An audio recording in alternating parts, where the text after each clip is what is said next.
Learning objectives.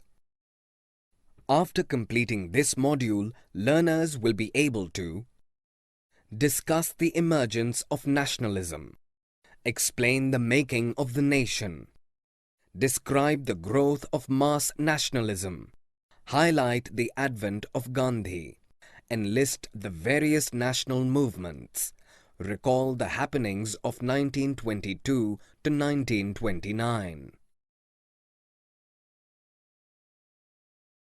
The emergence of nationalism.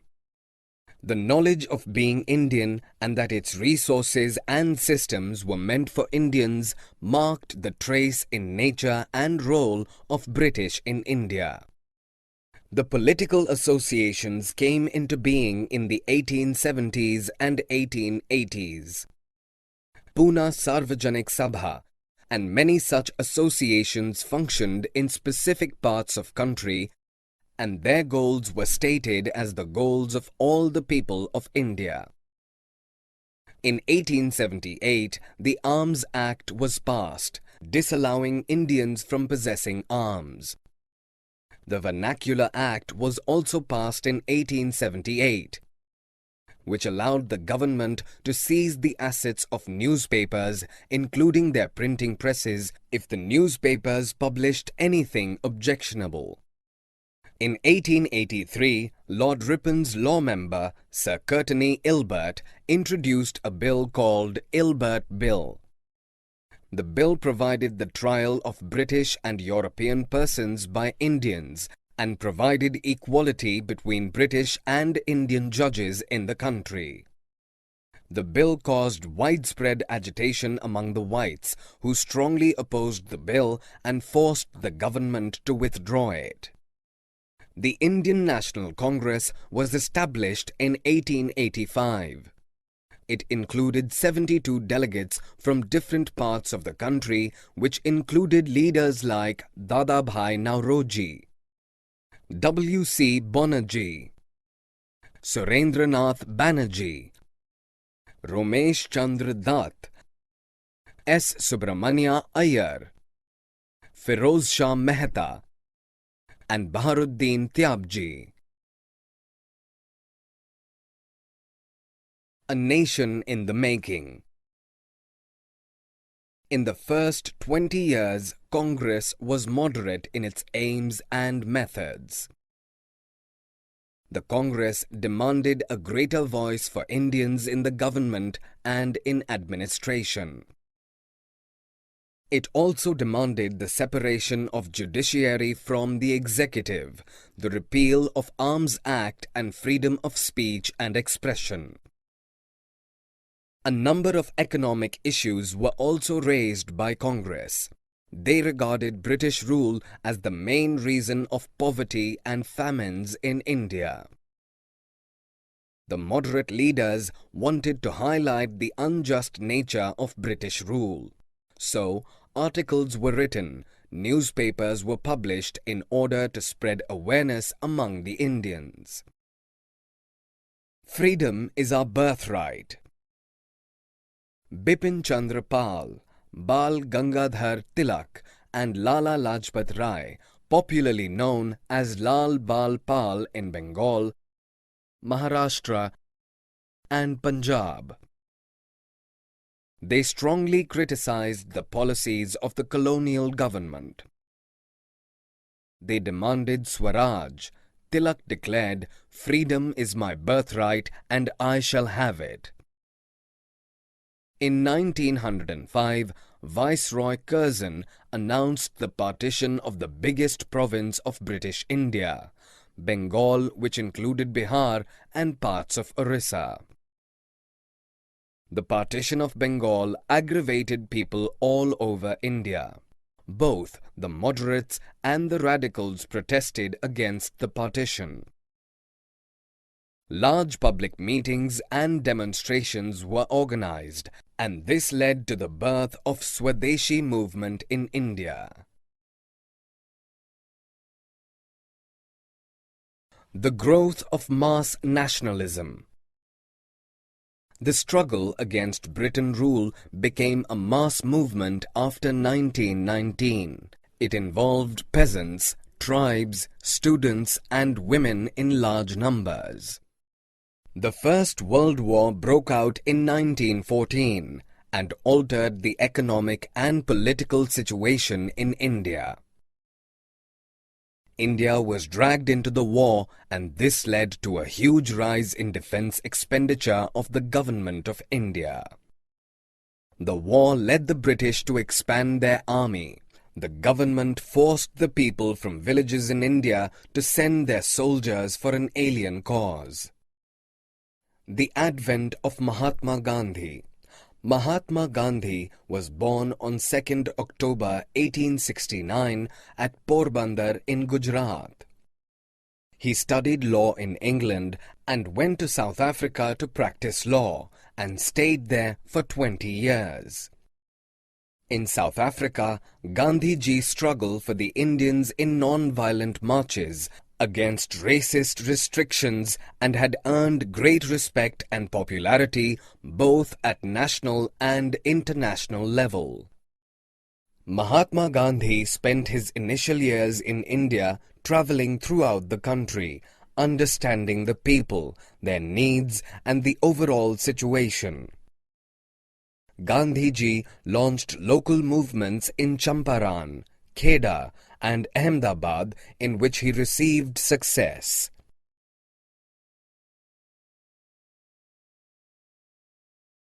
The Rolat Satyagraha. In 1919, the government passed the Rolat Act and empowered the provincial government to search any place and arrest any person whom it suspected without a warrant. Gandhiji launched a satyagraha against the Rolat Act. Mahatma Gandhi and Muhammad Ali Jinnah criticized the act as devilish and tyrannical. In April 1919, a nationwide strike was launched and the government used brutal measures to suppress them. The Jallianwala Bagh massacre forced by General Dyer in Amritsar on Baisakhi Day was a part of this repression. Khilafat agitation and the non-cooperation movement. In 1920, a strict treaty was imposed on the Turkish Sultan or Khalifa by the British Empire, and the Sultan was deprived of his political powers and authority. The Caliphate movement was launched by Muhammad Ali and Shaukat Ali, who wished to initiate a full-fledged non-cooperation movement against the British under the leadership of Gandhiji and demanded Swaraj.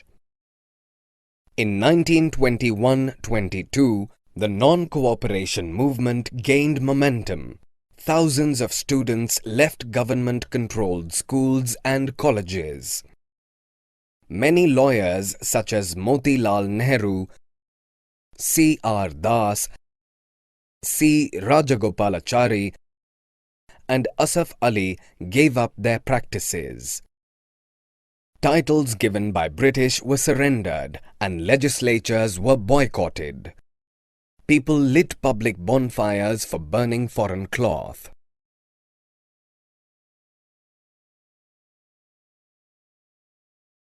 People's Initiatives and Mahatma.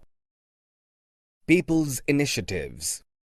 Non-violent campaign was organized in Kheda, Gujarat by Patidar peasants against the high revenue demand of the British. In Bengal, the Khilafat non-cooperation alliance gave enormous communal unity and strength to the national movement. In Punjab, the Akali agitation of the Sikhs pursued to remove corrupt Mahants supported by the British from their Gurudwaras.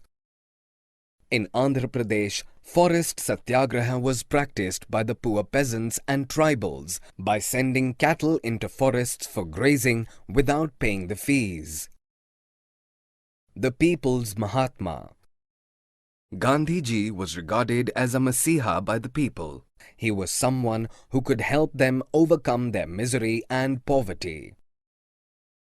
Gandhiji wanted to build a united class of people. He was against interclass conflicts. The happenings of 1922 to 1929. In February 1922, a crowd of peasants set fire to a police station in Chauri Chaura, because of which Gandhiji called off the non-cooperation movement. Chittaranjan Das and Motilal Nehru argued that the party should contest elections to the councils. In order to influence government policies, they needed to be a part of the council. Civil disobedience movement was launched in 1930 under the leadership of Gandhiji. The formation of the Rashtriya Swayamsevak Sangh (RSS) and the Communist Party of India were the two important developments of the mid-1920s. The Congress resolved to fight for Purna Swaraj in 1929 under the presidentship of Jawaharlal Nehru, and 26 January 1930 was observed as Independence Day all over the country. The March to Dandi. In 1930, Gandhiji started the march to break the salt law. According to this law, the state had the authority on the manufacture and sale of salt. Gandhiji and his followers marched from Sabarmati to the coastal town of Dandi, where they gathered natural salt found on the seashore and boiled seawater to produce salt. The combined struggles of the Indian people proved to be fruitful when the Government of India Act of 1935 prescribed provincial autonomy. In 1937, the government announced election to the provincial legislature. The Second World War broke out in September 1939. The Congress leaders were ready to support the British. They demanded the independence of India after the war. The British refused to fulfill this demand, as a result of which Congress ministers resigned in protest. Quit India movement, and later. In the middle of the Second World War, Mahatma Gandhi decided to start a new phase of movement against the British, which was called Quit India movement. The first response of the British was a big suppression. Towards the end of 1943, over 90,000 people were arrested and around 1,000 killed in police firing. Towards independence and partition.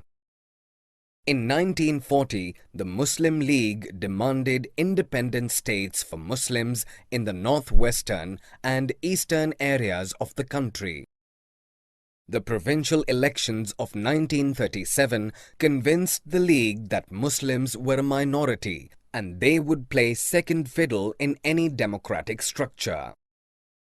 The rejection of Congress for its demands to form a joint Congress-League government in the United Provinces in 1937 also annoyed the League. In 1945, after the end of the war, the negotiations initiated between the Congress, the League, and the British for the independence of India. The conversation failed because the League proposed the demand for Pakistan. The British cabinet sent a 3-member mission to Delhi to examine this demand in March 1946. 16 August 1946 was declared as the Direct Action Day by the League. On 3 June 1947, the partition plan was announced and Pakistan came into existence. The joy of our country's independence from British rule came mixed with the pain and violence of partition. Summary. Let us summarize what we have learned. The Arms Act was passed in 1878, disallowing Indians from possessing arms. The Vernacular Act, which allowed the government to confiscate the assets of newspapers, including their printing presses, if the newspapers published anything that was found objectionable. In 1883, Lord Ripon's law member, Sir Courtenay Ilbert, introduced a bill called Ilbert Bill. The early Congress raised a number of economic issues. It declared that the British rule had led to poverty and famines. Increase in land revenue had impoverished peasants and zamindars. And there was a shortage of food because of exports and grains to Europe. In 1905, Viceroy Curzon announced the partition of the biggest province British of India, Bengal, which included Bihar and parts of Orissa. The First World War broke out in 1914 and altered the economic and political situation in India. In South Africa, Gandhiji's struggle for the Indians in non-violent marches against racist restrictions and had earned great respect and popularity both at national and international level. Gandhiji launched local movements in Champaran, Kheda, and Ahmedabad, in which he received success. The Khilafat movement was launched by Muhammad Ali and Shaukat Ali, who wished to initiate a full-fledged non-cooperation movement against the British under the leadership of Gandhiji and demanded Swaraj. In February 1922, a crowd of peasants set fire to a police station in Chauri Chaura. Gandhiji called off the non-cooperation movement. In 1930, Gandhiji started the march to break the salt law. According to this law, the state had a monopoly on the manufacture and sale of salt. On 3